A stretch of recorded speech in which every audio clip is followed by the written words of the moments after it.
Hello, everybody, and welcome to an edition of the Canadian Premier League Newsroom podcast. I am Kristian Jack, alongside my team, and a massive warm welcome to our newest member of the team, Emily Wilson. Hello, Emily. Great to have you on board. Thanks, Kristian. Yeah, it's very exciting to get started. Happy to be here. How are you guys? Everyone's good? We're all good, and better for having you here. We won't let you off the hook that easily. Before we move on, and we will talk a little bit of baseball, I'm sure, Charlie, sorry about that coming up. But Emily, for the viewers and listeners unfamiliar with your outstanding resume, maybe you can just share your love for the sport and what kind of things you've been working on before joining us at our team. Yeah, no problem. So kind of, I'm assuming like everyone, you fall in love with the sport simply because it's part of your family thing. Canadian, but my mother's Portuguese. So growing up, always watching it. It's always on the television. And then World Cups come around, and the coverage is always on. And I fell in love with it, plain and simple. So I've been covering it internationally for probably the last, I'd say 4 or 5 years now. The leagues in Spain, Premier League, Serie A, Bundesliga, women's football as well, Champions League stuff, kind of all over the map, but excited to touch down in Canada. So yeah, looking forward to it. And you're a Real Madrid fan, is that right? Yes. There you go. Well, good for you. Well, it's great to have you on board. Emily was our correspondent on the great game this weekend, York 2, Halifax 2. We'll get more into that shortly and hear from Emily's thoughts on that. And of course, read about her recap all on CanPL.ca. Before we move on, though, in honor of our own rookie joining the team, I want to ask you guys, who from the CPL this season has impressed you the most, having not seen them before in 2021? A little throw-out question there, considering we've been highlighting a lot of teams so far this year and a lot of good players. But Emily is our rookie today. Which kind of rookie to the Canadian Premier League has impressed you the most? And it can be any age, just new to the Canadian Premier League this year. Charlie, let's go with you first. There are a few options that went through my head, but I've gone with maybe an odd one. I'm going to go with Toby Warszewski at FC Edmonton. Nice. I think it's been really good. Yeah. I almost text you during the pass to Eastern Ongaro, Freddy Krueger's. I feel like that is just dying, just like many people on Eddie Kruger's shows. There's dying a slow death, unfortunately, the nickname for the two boys up front. We tried our hardest to keep it there, but it's just not working. Marty, anybody from a horror movie or anybody else you like from this year? I think it's about to be revived, Kristian, because we're coming up to Halloween. Nice. It's funny, That's a good point.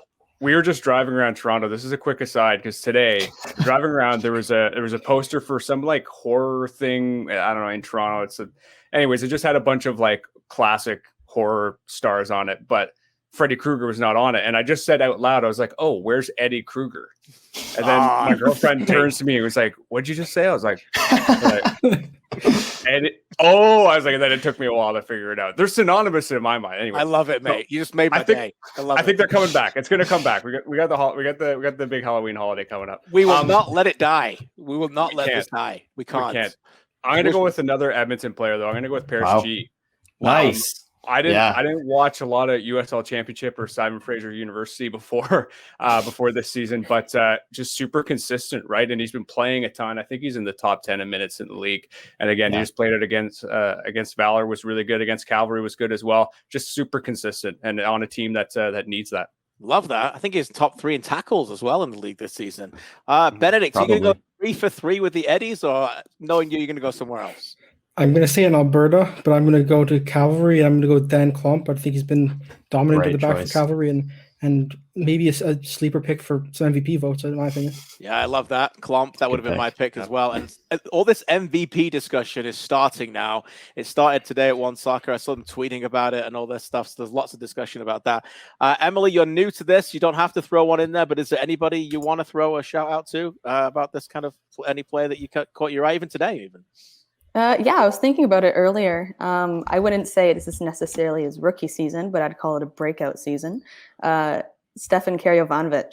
That's nice. I think he's been really impressive, kind of actually finding his feet this time around. And it's, exciting times for him. So he's been really, really good for the Wanderers. Yeah, great pick. I love that as well. Results this week: Valour 1, FC Edmonton 1 on Saturday. Moses Dyer penalty on a retake, followed by Eastern Ongaro. That's right. One of the Eddie Krugers. He scored on the weekend, and Eastern Ongaro continues to just keep scoring, by the way. York United 2, Halifax Wanderers 2 at the York Line Stadium, and a wet Sunday afternoon across the province, as we saw in Ottawa as well, as Forge dismantled Mister's Atlético Ottawa by 3-0 in that game. 3 games, we'll look back on them, talk a little bit of Forge and how they played in the Concacaf League this week, and also look forward to a monumental week. That's right, a monumental week for World Cup qualifiers as Canada gets back in Mexico City to take on Mexico at the iconic Estadio Azteca. We'll talk a little bit more about that as well. But we'll start tonight in the nation's capital, a very wet nation's capital. And what a week it has been for Forge. Benedict, you were our guy on this game. It ended Atlético Ottawa 0, Forge 3. I don't want to bury the lead because I feel like a lead story coming out of this might just well be Mister's comments. Boy, oh boy, we'll get to them in a second. But Forge, no Becca, no Cisse, no problems. Just a top-class performance. Your take on this? Yeah, you mentioned top class. I think the Forge midfield didn't need those two with Borges, Sabak, and Ashnodi Janssen. That trio was pretty good in its own right, of course. Ashnodi Janssen almost got my pick for man of the match. Just defensively, they were impressive. The high press going. They didn't let Ottawa have any space. Then offensively, they broke through a couple of times and scored a couple of goals from the counterattack as well. So overall, a pretty convincing performance from them. Yeah, convincing. And as I said, Becca was suspended. Cisse was rested. Oh, that's okay. Let's throw on some subs called Nanko, Babuli, Welshman, and Brownie. Boy, oh boy. Marty, this team, and just at the right time, are finding different gears that maybe other teams can't find at all. Well, and they really are just that close to getting into the top 1 or 2 places. I know you touched on that after the game on One Soccer, but it's really hard to look past this team, especially with Concacaf League. And I know there's going to be a ton of games coming, but it's really hard not to look past this team being, right up there with Pacific, frankly, at this point. You're Pacific. I'm right, a Pacific Marty? guy. That's right. I'm a Pacific guy, but close to it. Close to it. Charlie, I don't know how many screens you own in your house. I know you were watching a certain baseball game at the same time as this one. And you know what? You're allowed to do that because you've watched a ton of games this year. So you are allowed comments on Forge. But I'm sure as you were watching both George Springer hitting grand slams and, Schwanya just scoring at the same time as that, pretty much. What were your overall thoughts about Forge's very impressive performance here against Ottawa? Yeah, I cannot lie. I certainly had my attention a little divided at the time, but yeah, I obviously had, obviously was keeping an eye on this game because Forge is a very entertaining team to watch at the moment. Who's really, really full value every time they're on the pitch, and it's another instance of Forge bringing out a different system, rotating a little bit, a completely new look, and they're just immediately effective with it, which is not something you can say for many teams at really any level, just being so flexible and able to change shape with so many different players coming in and doing new roles, and they're just immediately dominant. I mean, Ottawa didn't play very well. They're in a real tough spot at the moment, but the story here is probably mostly how good Forge is at just throwing different tactical approaches to teams. Yeah, Benedict, in his analysis on CanPL.ca, talks about Chris Manella's comments after the game. Chris said, quote, "They're an organized team. This is Forge. Bobby and the entire coaching staff has them well drilled. They pressed us to the front. And to be honest, I don't think we dealt with it that badly. We actually played through them quite a few times. At the end of the day, we lose 3-0. But in terms of the press, I thought we managed them pretty decently and actually created some chances from their high press and playing through it. I thought we actually did all right with that." I can understand what he meant by that. But in the end, again, back to you, Benedict. I mentioned this in the broadcast on One Soccer. This Forge team, maybe more than any other team, when they go in front, you feel like the game is going to be very difficult for the opponent. And a goal as early as the 7th minute when Schwanya just went around the fullback at the, with Costa kind of covered as well, but Ononi didn't necessarily held himself into a glory as well. When they took the lead, we just felt it was going to be a long day for Mister's men, didn't you? Yeah, definitely. I think it didn't help as well that sometimes the body language maybe wasn't the best for Ottawa. That's something we kind of saw, especially towards the later parts of the game. But it kind of felt like when the first goal went in, like, here we go again, almost like. And then, as Manolo said, they did do a good job of I think, countering the Forge press. But at the same time, when they did go back the other way and get a chance, they didn't do anything with those chances. And that's ultimately one of the biggest issues with this Ottawa team is not being able to find the back of the net when they do get those chances.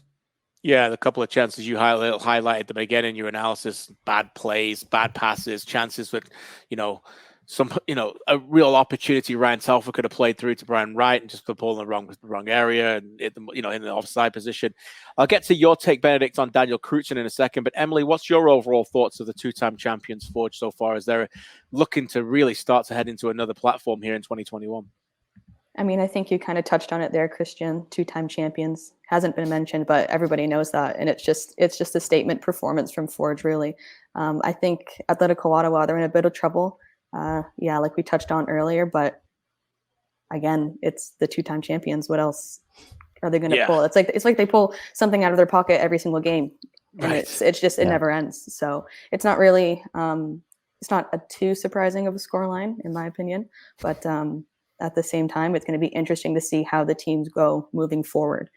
Can Forge keep pulling out tricks? Who knows? Can they make it higher in the table, or can Atlético Ottawa, kind of stifle other opponents and kind of rise? So it'll be interesting to see. You mentioned the not surprise scoreline. I think it's Forge 10, Atlético Ottawa 0 in combined scoreline so far through 4 games. I was at a couple of those already. Oh boy, there's blow teams away when they get to that point. I mentioned Kristian to you, Benedict. I talked about him today in the show, and we talked a little bit both about him. We both talked about him in the press conference. He was a captain. Obviously, Becker was suspended. Great game, by the way, to be suspended for. If you ever need a guy to take a rest, I don't know whether they would have played him anyway. How convenient did that turn out to be? But Kristian is the leader on the pitch when he's not there. And again, in a back 4 today, he's very comfortable in a 3.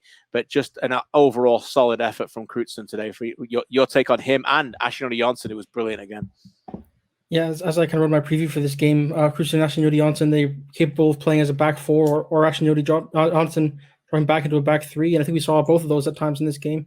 With, as you mentioned on one soccer, Kwame Awuwa dropping into midfield as well.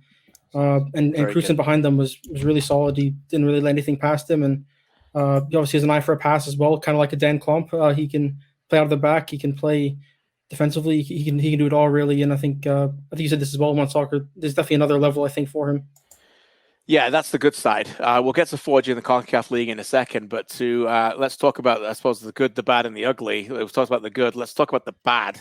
Ottawa, quote from Meester afterwards, highlighted by Benedict, quote, "The problem is not losing, it's the feeling because we never had the feeling we could score goals and be better than Forge today. Today is hard for us because we are not like a team. We play like individual guys, and this is not the way for us." We've all been involved in Meester's press conferences this year. We understand he has obviously difficult times adapting to the English language. There's nothing lost in translation there, Charlie. No, he's so sad. It makes me sad. He's not wrong. I mean, this is a team that at their best do play as a team, move the ball very well. And, they look quite good and in sync, but sometimes a performance like this where it unravels very quickly and they're suddenly completely disjointed and everybody looks a little bit lost out there. And it really is unfortunate that does seem to be happening for this club a few times, especially when, things don't go their way in the early stages of a game.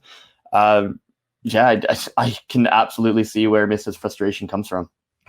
It's interesting because he said they played like individuals. They keep making mistakes. And we debated this afterwards on the post-game show a little bit in terms of this is what you want to hear as a fan, right? You want solid, accurate, and honest analysis. You're an Ottawa fan. You're like, yeah, bang on. He knows what's going on. But if you're a player, do you want to hear that, Marty? Even though he might be right, is that the coach calling them out a little bit and diverting the blame a little bit? Because isn't, as much as we love him, isn't that part of his job to get that right? Yes, it is. But at the same time, I think players should be fired up at this point in the season just because of something we touched on, I think a week ago or 2 weeks ago with this team. Like, they're fighting for spots in this squad for next year. Like, make no mistake about it. Like, you need to prove yourself to not only Meesta, but for people that will be watching at home.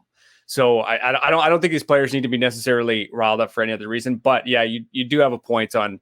Yeah, I mean that is Meester's job ultimately, and this is a team that continues to flounder, unfortunately. But I don't know. It's still interesting to see. I still think there's going to be a couple players that will rise in the next couple of weeks here as they, and maybe they stick around next year. But other than that, trying to find some positives if I'm an Ottawa fan. It's tough. Paoli's been good, made a big mistake on the second goal today. Becky's been excellent, was very good again today. Just couldn't do any more, defensively. I like McKendry. I'm not quite sure. I like them putting him at centre back with a quarter of the game left, because I thought it took him out of his best position in midfield. You're looking at pillars. Nunez came off at halftime. Soto came on at second half. Still not seen the best out of either of those, even though, I think a few of us would say we'd love Soto in part of some of his games. But Malcolm Shaw's had a good season, but it's Brian Wright too. Yeah, it's tough, right? There's a lot of things they got to work on there, and you don't want it to spiral out of control. Okay, let's talk a little bit Forge before we get on to Emily's game at York Lions. This was an unreal week. No better way to describe it. To go down to Central America and move on in the Concacaf League to the quarterfinal stage. May well be only one win away. It may not even need to win the tie. Let's see how it goes. But one win away from winning a spot in next year's CONCACAF Champions League. Think about that and what this team continues to achieve. Charlie, over to you. This is I almost think an underrated soccer storyline here. But when I say that, I understand we're talking on a soccer podcast, and a lot of things in this country are underrated when it comes to this sport. Are they not? So it's under the Canadian men's national team, the Canadian women's national team, they're under the radar. So good luck, Forge. But my point being, this is a topic we should be talking about a little bit more, because they're performing at some incredibly high performances here that is unprecedented, really, not just in Canada, but in North America for the birth of how old they are.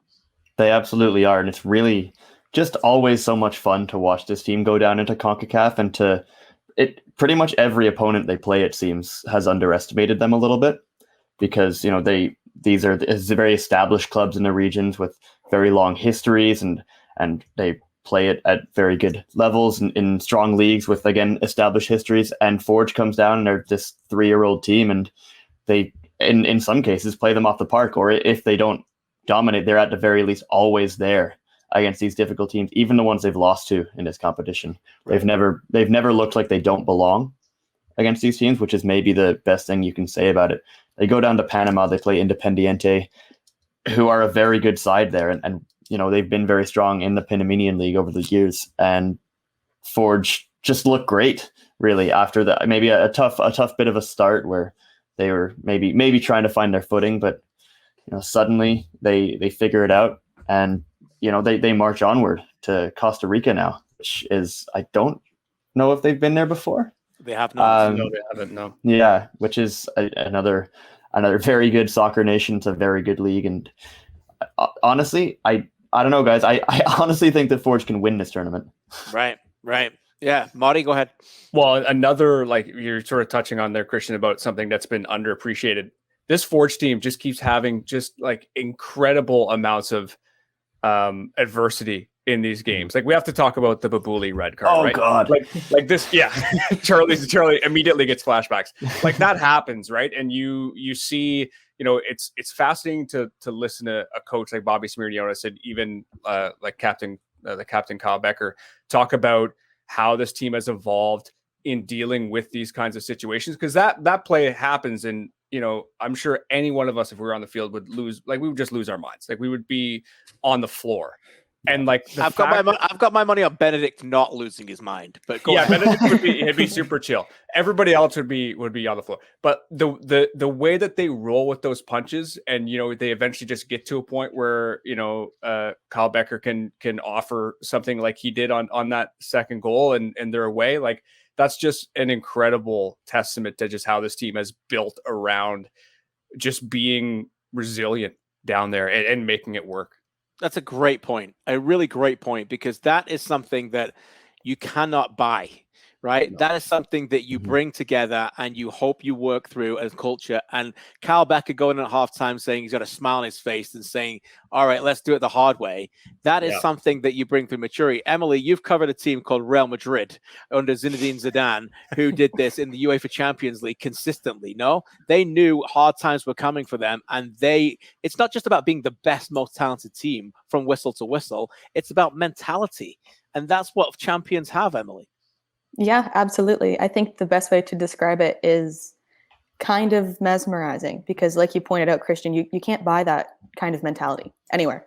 You can try and teach it, you can try and coach it, but it just comes down to the players and it comes down to the coaches and the head coach, assistant coach, or whoever it may be. But it's just they have that type of mentality, whether we're talking about Forge or Real, it doesn't really matter, but they have the same way of taking things that kind of don't go their way, like the red card, and just building it up into something like, all right, let's just bounce back and figure out how to get this done because it needs to get done. And then they end up doing it, which is mesmerizing, like I said before. But yeah, really impressive stuff. Yeah, and I get people will be listening to this, maybe players in the league, they may be, working for the clubs, they may be fans of other clubs that may not like Forge. So I understand why you may say that, but I'm going to say something different. For me, it's enormous for our league. For this Canadian Premier League, what they're achieving right now is absolutely unprecedented. Major League Soccer in their debut years, the 3-4 years into it, they were not going down to Central America getting results. This is unprecedented what Bobby Sminiotis and that coaching staff has put together, this leadership team that continues to push this team to another level. They are outstanding to watch. It isn't just sitting deep and defending. Mm-hmm. They can break open teams. Becker with his free kick. And I know a lot will be said, particularly over the next few days when the schedule gets released and we're trying to accommodate Forge and these games are coming thick and fast and people are moving different things. But this needs to happen for this team to work and to be successful.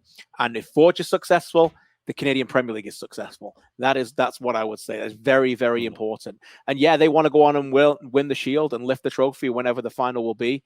But this Concacaf League is just as important, if not more, for them after what they've accomplished the last couple of seasons. So bring on Santos of Costa Rica coming up later this month. All right, next game is to the York Lions Stadium on Sunday, and this was an enormous clash between 4th and 5th. What seemingly now is a 2-horse race for one spot, and we'll get to why with Charlie later with the disappointment from Valour Edmonton.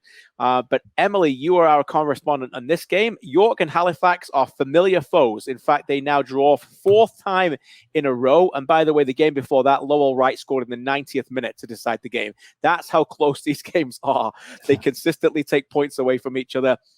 York scored first and last in this one. In between, Halifax got 2 goals inside 50 minutes in the first half. When Garcia got his first goal, Akeem Garcia from open play after he wasn't even supposed to play in the game, only came on into the lineup 10 minutes before kickoff when Alex Marshall got hurt, and Kamara got his first goal of the season as well. Rivera opened the scoring and Ulbrecht at the end. Emily, first of all, how much did you enjoy this one, and was it a fair result overall? Well, definitely a thriller for my first CPL game to cover. Yes. Definitely not boring at all. Love it. Yeah, I know coming into it, I believe they had the 0-0 draw. So I was like, okay, let's see how this is going to play out. But 2-2, okay, I'll take it. Yeah, I think, York, Jimmy Brennan said beforehand that they needed to make York Lions Stadium a fortress, cause problems for their opponents. And they did right from the start. They took the lead, I think it was like 13 or 12 minutes in, I believe, Rivero. And they just showed their game plan super, super organized, and they knew exactly what they wanted to do. I think the Wanderers were kind of shell-shocked, I'll say, when they conceded that early on. But then they kind of revamped their game plan and came back to bounce back and turn things around 2-1 before the break, which very impressive to do. And then just afterwards, it was just kind of a free-for-all. Who's going to take the opportunities that are landing in front of you? And it ended up being York with about roughly 10 minutes to go. So definitely entertaining. You can see why these matches in the past have been so tight. It's just because neither team stops. I think it was before for my preview, I wrote something. There were like 7 goals after the 80-minute mark or higher. That's insane. That's a lot. So definitely an interesting one, but I think it's kind of fair that the points are shared. Interesting. It's funny because I thought York started the better as you alluded to, and again you can read Emily's great analysis on CanPL.ca. But Halifax seemed to destroy York down the left-hand side. Interesting that Jim Brennan didn't pick Kristian Jack to start the game. And it just didn't seem right. Thompson and Wilson couldn't really get the balance together. But Ensa came on the second half and York were better. In fact, Emily, you wrote, looking at their second half stats, they had 16 shots, 10 crosses and maintained 60% possession, all of which were key in making things 2-2. Carrying on after the match, you wrote, Brennan applauded York's ability to respond and felt they should have held on to all 3 points. Quote, after we scored that second goal, yeah, of course we were celebrating, but we felt something else was going to be coming. So interesting, because that second goal looked like a planned move. It was a set piece directed to the back post that Ulbrich was able to come. So was it Jim Brennan the most frustrated, Emily, after the game, that didn't get the 3 points over him and Stephen Hart? I think so, yeah.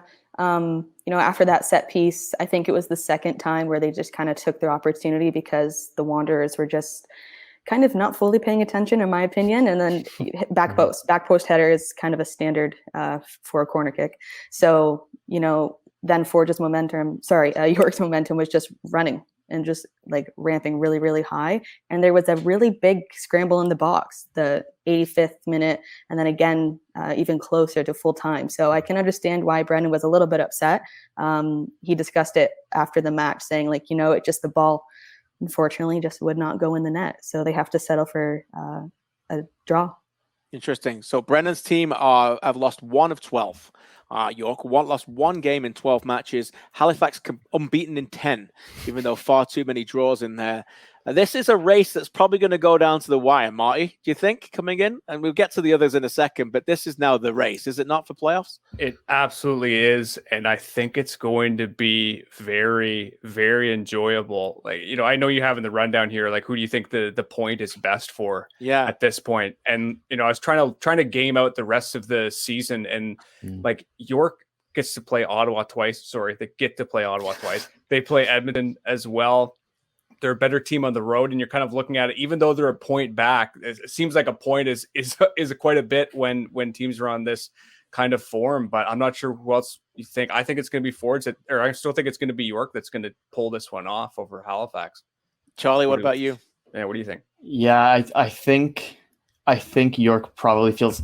I'm a little shell-shocked talking about close playoff races going down to the wire, but sorry. At least there won't be a 4-way tie in our league for sure. Yeah. I mean, Rafael Devers with an absolute laser to center field.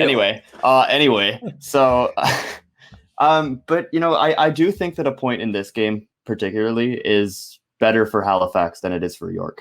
This result specifically, they got players engaged. They got Akeem Garcia on the score sheet, which is huge for them. Yeah. Kamara getting engaged. Maury Donor came back in this game, which also could be huge for them going down the stretch. And as always, in the CPL, picking up a point on the road is generally pretty huge. So I think York probably are easily the more disappointed team to not pull out the win at the end there, because I think this does give Halifax a little bit extra life. What about you, Benedict? Who do you think the point was more valuable for? I agree with what Charlie said, but I think it was probably more valuable for York in the sense that, if Halifax had passed them, I don't know if they would have looked back, because they're in such a good run of form at the moment. And they would have gone equal on points with Forge as well, for Forge played, of course. So I do think that York will be happier with a point than Halifax. Halifax is 6th draw in their last 10. They are good at home, but think about this. Forge at home twice to come, and Pacific at home. So they're going to have to be to play them 2 super teams right now to see how that's going to work out. By the way, in the standings, this means now York will remain at 4th place, 21 games played and 30 points. Halifax, 21 games played, 29 points. And they have a significant gap now to Valour, who also played 21, and Edmonton. Valour on 24 points, Edmonton on 19. They're probably gone, to be honest. So let's get to that Valour-Edmonton game. A game where coming in, Charlie, I know you were on the preview, probably a game that if someone would have won the game, particularly Valour at home against Edmonton, we probably could have made a case that, okay, here comes Phil DeSantos, a new team, new ideas, 3 points, could still make this run. It's getting harder and harder for anyone to make a case that they're going to make the playoffs after this result and performance. Would you agree? Yeah, that felt like a game where it had to be the one for Valour. That had to be, the result if they were going to get back into the playoff race. It was their best performance so far under Phil DeSantos of the 3 games they've played. But that's really the one where you needed to get the win at home against a team that's below you in the standings. With no disrespect to Edmonton, who have been playing some good football recently, it's a game that you do need to win to get back into it. But, again, there are positive things that Valour did take out of that game. They started to settle. It's obviously always a difficult situation when a coach takes over mid-season. There's new things that you have to learn or adjust to and adapt to what's, I'm sure, been a very difficult and strange week for the Valour players. But they did seem to look a little bit more comfortable, a little bit more composed. They're starting to figure it out a little bit, but maybe not quite enough yet. It's still only been like 10 days since Dos Santos took over. And you can't really expect much. And they've played 3 times since then, which is crazy. you can't expect them to be instantly, a different team than what they were before. But yeah, they're getting there. They're on the way, I think. Yeah, and Dos Santos alluded to that in your piece on our website here. On CanPL.ca, you talked about in your analysis, quote, "I think that the guys are more and more comfortable with it," talking about what Dos Santos is bringing. He said, "I think they're enjoying playing with what we ask them." Quote, "I feel there's a lot of feedback given to us, not only feedback telling us how they feel on the field with what is proposed, but also players challenging us a little bit in ways that are positive. I think when players don't challenge you on, maybe I can't make it here the way you want, or maybe I do feel I may obtain other results. At the end of the day, they're the ones on the field. If they're not comfortable with what we propose, then they'll always revert back to the gray area. So it's been good," end quote. I thought that was a pretty fascinating quote, Charlie, because it already says that he's open to what the players are coming back, and it's not just my way or the highway from Phil Dos Santos, who has got his own ideas and can be a pretty intense guy, but it understands he needs the buy-in from the players here. Yeah, it is interesting because in the same press conference, and as an aside, Phil Dos Santos press conference is a treat, and usually about 3 times as long as any other manager as well. But because it's interesting because in the same press conference, somebody asked if he thinks he's got a bit of an idea of what this team should look like, or thinks he's got principles that he wants, and he said, "No, I know exactly what I want this team to look like." Right. Which is interesting in comparison to this other quote where he is talking about getting feedback from players who, they know each other a lot better than he knows them. Right? They're a group that's been together this year. A lot of them have been there a couple of years now. It's also noteworthy that Phil Dos Santos comes in and the assistant coaches are still there, right? With Damien Rock and I can't remember the other assistant's name, unfortunately. But Patrick's the goalkeeper coach, right? Is another one. So. Patrick's the goalkeeper coach. But it's exactly that. Phil Dos Santos has to come in so quickly and adapt so quickly that you really don't have a choice but to trust the players a little bit and ask them things about themselves as players, what they're comfortable with, what they think works for them. And there's definitely some give and take, and I think he's very open to that. Phil, much like his brother, very good box office kind of material at his press conferences, and we'll always talk to you about things. Absolutely. No Twilight references though, Charlie? No Twilight references. He called himself an octopus at one point. Okay, which interesting. I some connection to him being able to focus on many different things at once, keeping an eye on the long term and the short term. It was an odd metaphor. I'll be honest, but I'd love the Twilight to come back, because then you could have said, well, one of the Eddie Krugers sucked the blood out of you with East Longaro's goal. Oh, okay. Sorry, is this like 28 days too early? This would have been a great Halloween podcast. Marty's disgusting. Joke. No, absolutely loving it. I was just wondering if they ever did like a team building exercise. Sometimes they'll do like Messi and Ronaldo. You split up the room. Who's the better player? But do Team Edward and Team Jacob. I think they should do that. You should absolutely do that. Yeah. Do we have a preference here? Anybody? Benedict? Can't say I'm the biggest fan. I don't even know the difference. I don't know the difference. Emily, can you help us out with this? Anything? Honestly, wasn't my thing. Good for you. I was going to say, you could have just gone with Ronaldo and we would have been a lot easier to answer that one. The other one that Marty was throwing out. But, Messi Ronaldo arguments can often lead to a lot of controversy as well, by the way. So maybe we should stay away from that one. What of Edmonton in this, Charlie? Alan Koch, kind of familiar storylines in the post-match presser, not exactly giving it 90 minutes, defensively pretty organized. Ongaro playing well again. Not quite having a difference maker, similar things again. Yeah, pretty much. It was an interesting one for Edmonton because, I think that they noticed that they were maybe falling behind a little bit in the under 21 minutes. So they started a lot of younger players in this game. Darlington or Saranwa starts in goal. T-Boy Faye starts at right back. And then you've got, I don't think Gabriel Bohe is under 21, but these are a lot of players. Even Matt Durand's come in from the bench in previous games. They start this game. They're given the opportunity just, because why not, right? At this point, if you're FC Edmonton, you want to give these players opportunities and chances to play. And they looked pretty good. I thought Gabriel Boaki was good in the first half. But then, when the result is maybe on the table for them, they bring in the big guns. They bring in Ongaro, they bring in Warszewski and Fraser Aird around halftime. And obviously it changed a lot. The goal comes from Warszewski and Ongaro are Eddie Kruger's, I suppose. That's right. But the game does change immensely once those guys are on the pitch. But there's no problem really. There's nothing wrong with starting with some of these other players, giving them a chance just to see what they can do. Because Edmonton, probably similarly to Ottawa, they're looking for players to prove themselves down this last little stretch and just show the coaching staff what they've got and that they should be around next year. Ongaro, 4 goals in his last 6. You alluded to playing a lot of the youngsters. Edmonton's 3rd game in an 8-game stretch in 26 days. So you need to mix it up a little bit.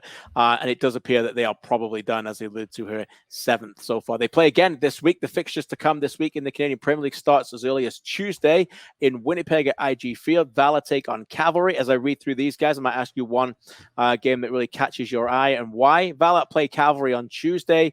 Wednesday, Halifax Wanderers at the Wanderers grounds take on Forge in the first of a doubleheader, followed by FC Edmonton taking on Pacific at Clarke Field. We're back at it on Friday from York Line Stadium. York United take on Atlético Ottawa. And on Saturday, the come-on match of the week is in Edmonton. Sorry, no, it is in Alberta as Cavalry actually go home. I'm shocked. That's right. They play the first home game in the Canadian Premier League for 6 weeks as they take on Edmonton in the Al Clasico. Benedict, what's on your radar there in terms of what you're interested in this week? I think York and Ottawa is going to be the big one. I think depending on the result of Halifax and Forge a couple days earlier, we'll see what the playoff implications look like. If York need to catch up or if York can increase the gap, well, I think that'll be an interesting one to watch out for. Emily, what's on your mind on these ones? I think it's Wanderers versus Forge is the big one for me. In the post-match presser, Peter Shala said, that's what they're focusing on and they're ready to go back home and really try and get the 3 points this time. So it's going to be interesting. And like Benedict said, it's going to be massive for the playoff race too. Big game for them. And last time Forge went there, Halifax outplayed them and won comprehensively 2-0. Charlie, what about you?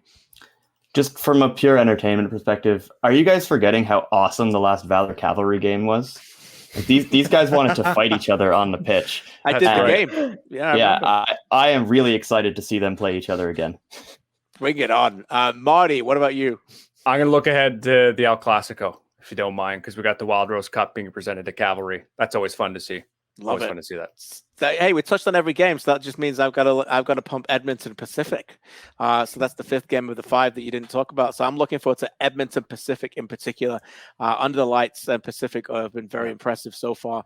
And I think finally Josh Hurd gets to play a game after what has been a ridiculously long suspension. So I'm missing Hurd, and I'm also missing Bustos, who, by the way, is Charlie's Twitter friend after he replied back to him this week. If you missed it, there was a bit of a debate on Twitter in terms of MVP shouts. A little early for this, but this is what happens in the media sometimes. Almost. Yeah, you can fight me on it. I don't care. I'm just my own thoughts. MVP shouts, and Charlie put out there a couple of guys, and maybe Bustos replied back to Charlie saying, "I'm coming back." So yeah, I said Bustos is still in the conversation for me if he comes back this year, if he gets back on the pitch soon, and he said, "Don't worry, he'll be back." Bustos with that Arnold Schwarzenegger, I'll be back, coming back. Exactly. Love it. We all miss Bustos. And by the way, you just know that he's got a massive big red mark drawn over that date at BMO Field that he's just can't wait after he missed the last couple of games in the Canadian Championship. All right, we'll finish this week's conversation on Canada. That's right, the World Cup qualifiers are here. And also, by the way, the women's team have announced a celebration tour that will be taking place in Ottawa and Stade Saputo in Montreal. We'll get to that as well. But the men's team, the squad is out. 3 World Cup qualifiers coming thick and fast. We'll have coverage on that all this week, as usual, including Beyond the Pitch on Tuesday. My special guest this week is Tajon Buchanan. So that'll be a fantastic chat with Tajon. Looking forward to that. And this is an interesting one, right? Because Atiba, Hutchinson, Kyle Aaron, a little bit injured. Milan Boyan with COVID. Concerns over this. An expanded squad, 27. They go to Mexico City. Then they go to Jamaica. We're still not quite sure about what they're going to get. We get with the Jamaicans. And then home on the 13th against Panama. Marty, what are you looking forward to the most during this window? just the Azteca.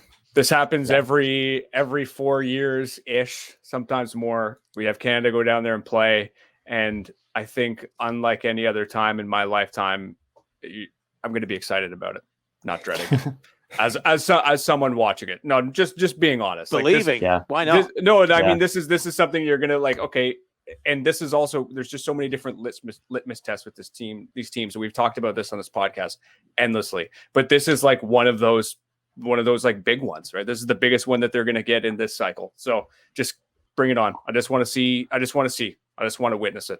Nothing better than the Azteca. I gotta say, me and Oliver Platt were geeking out a little bit like two tourists today in the One Soccer House. I was showing him my photos and what to do with at the Azteca in 2018, but how you walk up the ramp like Maradona and where you can go exactly where he scored the goal. And Ollie's on his way to Mexico City on Tuesday for our One Soccer coverage. So I was showing him where to go at Azteca after I was there in 2018.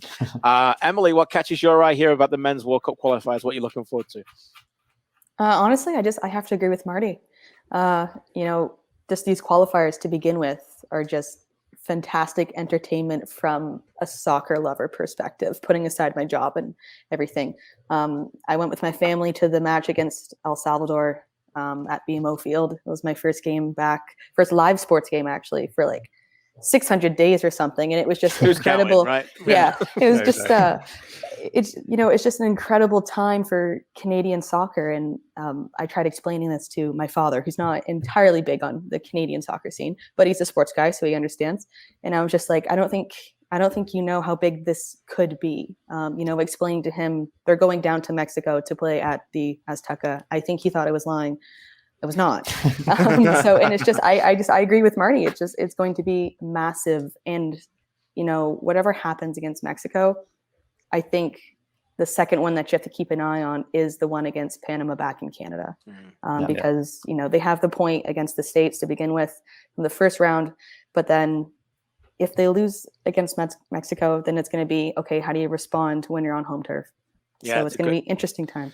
It's a great point. Benedict, what about you? That home game against Panama, no matter what happens in the next two games, is massive. And thanks again for coming prepared with the Canada flag behind you, by the way. No problem. As the other two said, it has to go into Azteca, but I'll make a selfish answer and say Michael Antonio playing against Canada will be exciting to watch. Benedict getting a West Ham reference in. By the way, it's not really a good day for you, mate, to talk about West Ham, is it? That is true. Little side note. My son and I play this game called Scourgeous. It's done by a few Premier League ex-players. Stephen Caldwell's in there and everything. And you pick the scores of Premier League teams.